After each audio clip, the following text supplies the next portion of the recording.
Legend of Mana is a 1999 action role-playing game developed and published by Square for the PlayStation. It is the fourth game in the Mana series, following 1995's Trials of Mana. Set in a high fantasy universe, the game follows an unnamed hero as they restore the land of Fadial by creating the world around them and completing a number of interrelated quests in order to restore the Tree of Mana.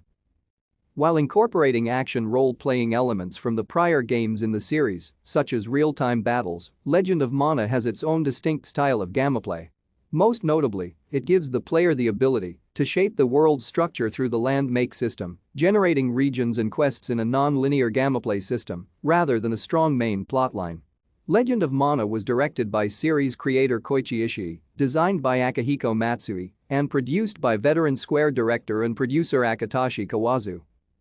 The game had high sales, selling 400,000 copies in its first week of release and 700,000 by the end of 1999. Thank you for watching. Like and subscribe if you would like to view more of our videos. Have a nice day.